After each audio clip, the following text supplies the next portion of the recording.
If you build it, they will come. That whole concept died once the internet got popping. The field of dreams you think exists for your business is no longer real. All right, so let's talk about it.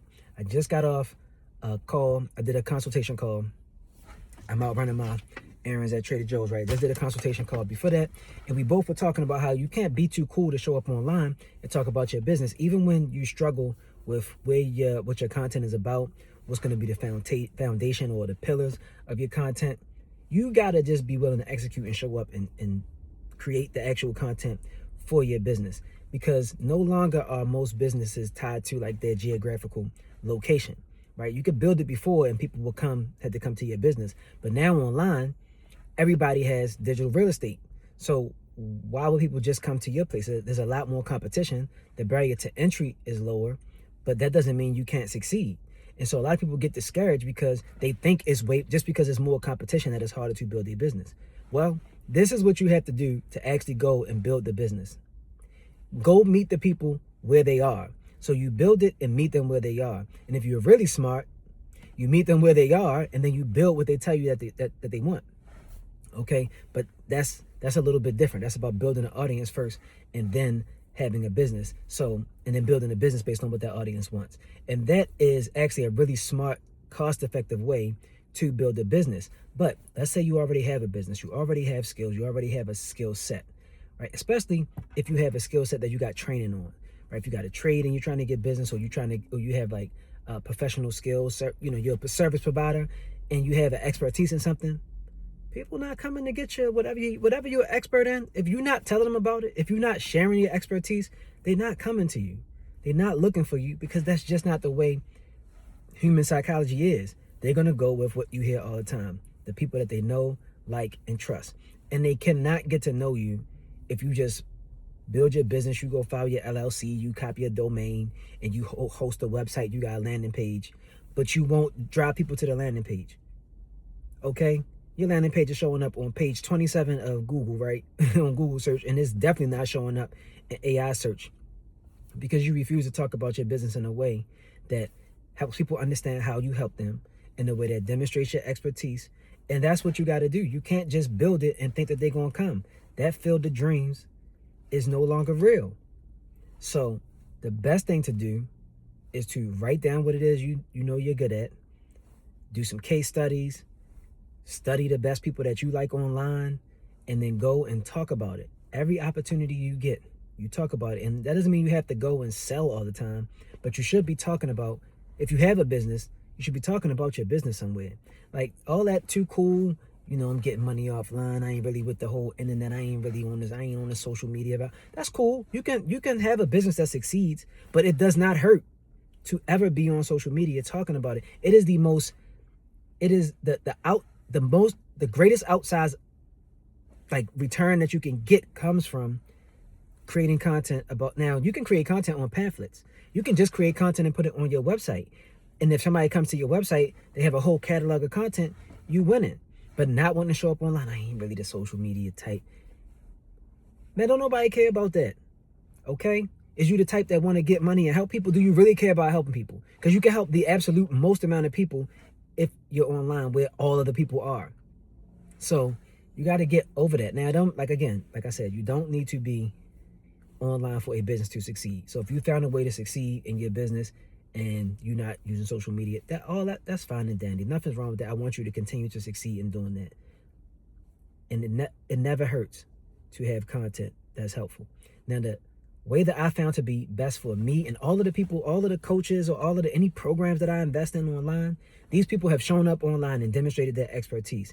Now, a lot of people talk about like how it's a lot of scamming online and this and that. That's true. But you got to be able to cut through that, and you got to be willing to invest and take the lumps. Like pay for the lowest level, pay for the ebook. Was the ebook whack? Is there content whack? If somebody has really poor taste, if you're showing up bad online, then yeah, you probably shouldn't be online talking about anything, because you're only making yourself look bad. That's if you have poor taste, you don't know how to put anything together. That you shouldn't be in that space, because it's a lot of templates, a lot of things you can just copy online and be better than. You shouldn't have a website that looks like it was built in 2012, right? So you show up online, and the best way to do that, I found, and the people I invest in, are people who have long form content, right? And so everybody's not going to listen to a book or read a book. The next best thing is podcast.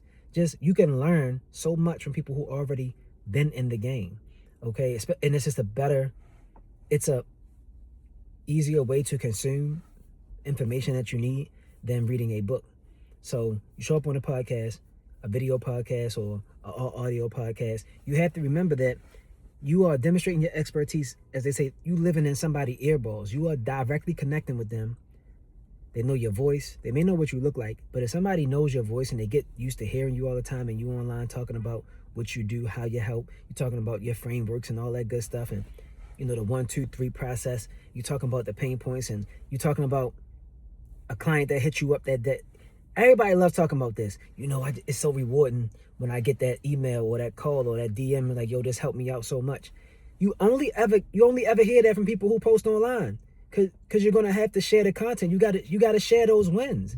That's helpful for your business, but that highlights the person who got the beneficial result, that highly desirable result. When you go and share that, other people see themselves in that, not in you. You being all cool, not wanting to talk online, not wanting to post and share information. Get over yourself. You got to do what's best for your business. And what's best for your business is showing up like a pro and talking about your business, talking about your story. Some people might just want to invest in your business and work with you, or recommend people who you can help just because they like you and they trust that you are going to get the person that they recommend to the finish line. And that's why you got to show up. You got to show up like an authority, because you actually do know something. When you highly qualified, when you got a trade, when you got a skill, when you got all these certifications, ain't nobody coming to look for your certifications. It's great that you certified, but if you ain't demonstrating what you learned in that certification program or that master's degree, and you can't eloquently solve somebody's problem just by speaking, they're not going to believe you. You need more people, right? And so another reason why it's so beneficial to step up and show up and demonstrate your expertise online and actually meet people where they are is because the more you talk about what it is that you do, the better you get at talking about it. And if you're really trying to make some money, you're probably selling a service that's costly. $1,000 or more, right? You can decide what you want to call high ticket or not. But if you want somebody to work with you and they're going to pay you a couple dollars, anything over $1,000 or so, you should be able to tell them exactly how you're going to help them get the thing done, right? And if you're not good at it, practice. Just practice. Just record yourself like how I'm doing right now in my car and talk about the thing. Talk about how you bring results, right? And right now, I want you to get the result of having better clients or better customers, because you can better eloquently discuss and share how you solve their problem. So you got to show up and meet them where they at. Social media makes it easy to find where they are, because you can just visibly look on the platform and see what people got going on. We know that LinkedIn is for professionals. If you got a B2B service, even if you got a B2C service, get on there and talk about it. That's probably the highest social media platform as far as not YouTube. As far as high level professionals, people on LinkedIn got careers, they got businesses. It's about money on LinkedIn. So you want to go over there and talk about how you can help them make their job easier, or make them more money, or save them time. That's really what it's all about.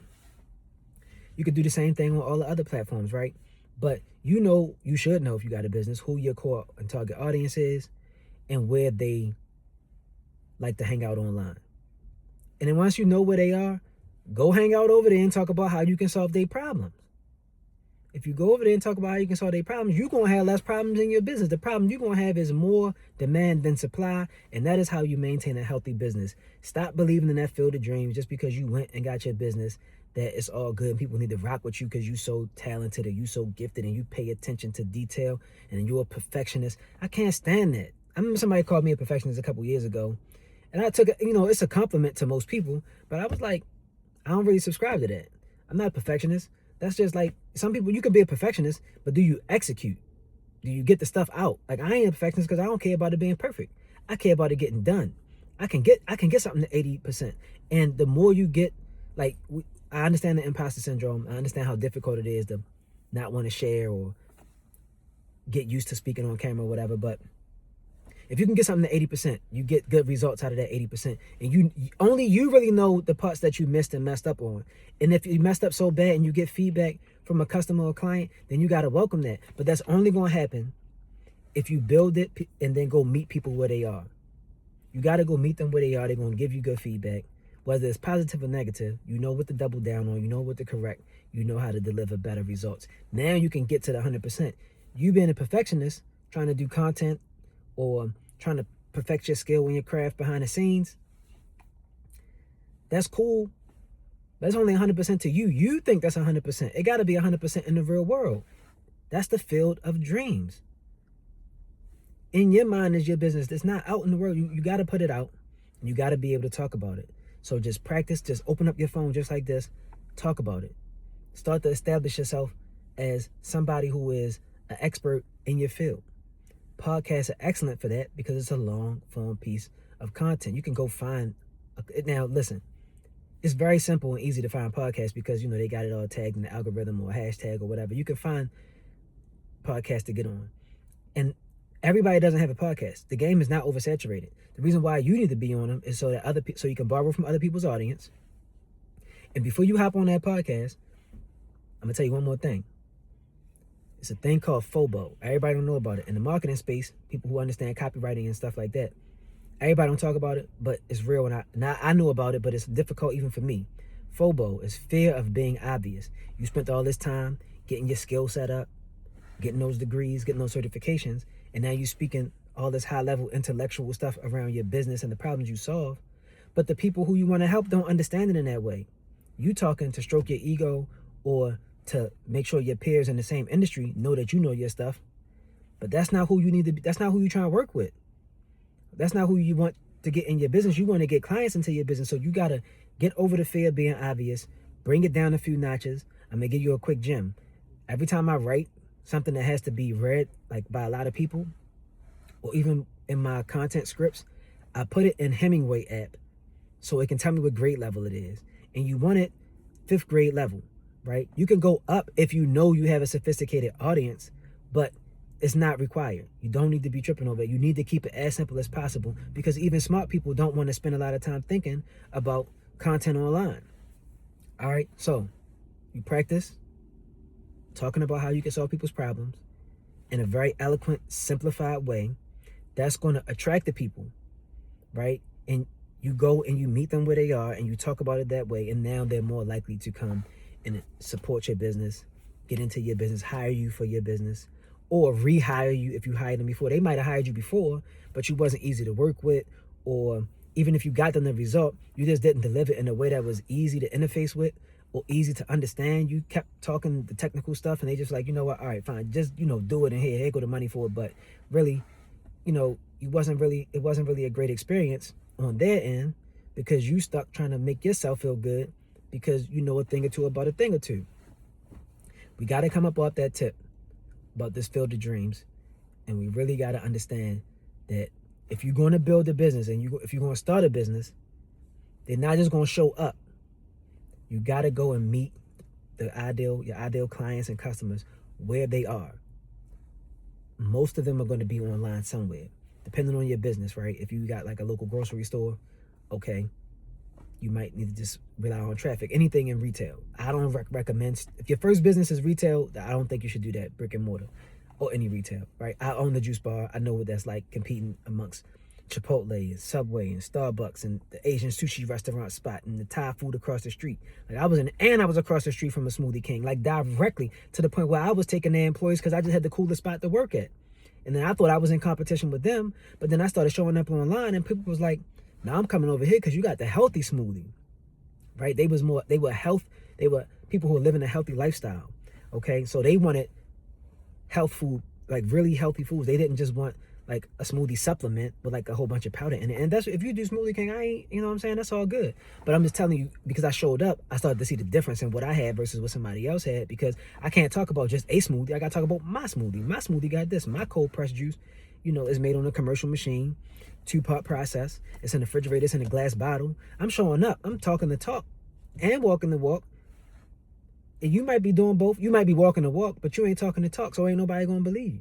So you got to show up, meet people where they are. And if you're really smart and you're just thinking about a business idea, you should just start meeting people where they are. Just try to build an audience. See if they like what you got going on before you start investing some money in the business. And again, like I said, that's a whole nother topic. But really, get over the field of dreams. Just because you build it, it does not mean they're going to come, especially in 2025. The AI and the internet is not set up for you to win if you're not going to show up and give them more what they want, which is the content that gets people engaged. And I ain't talking about just social media platforms. If you're on the internet, the greatest thing about the internet is now you can be around people who share the same interests as you in ways that you never could before. Okay? And I'm not a young whippersnapper no more, so you know, before Comic-Con and all that type of stuff, like you really, really was lucky to find some friends that wanted to play Dungeons and Dragons or talk about X-Men and do nerdy stuff. Like video games is popular for everybody, but it's really hard to connect, right? Until you have to like travel and join social clubs and all that type of stuff. But now you can just get on the internet, like literally look up social club in my city or just find your own community online. And that's where online communities come in at. But that's just my spiel for the day. Get over the field of dreams. Just because you build it, it does not mean they will come. Go meet people who you want to be in your business. Go meet customers and clients where they are online, and you can do that best demonstrating your authority with long form content, because that's where you get to talk. That's what they really want to hear. They want to know that they're in good hands. Okay.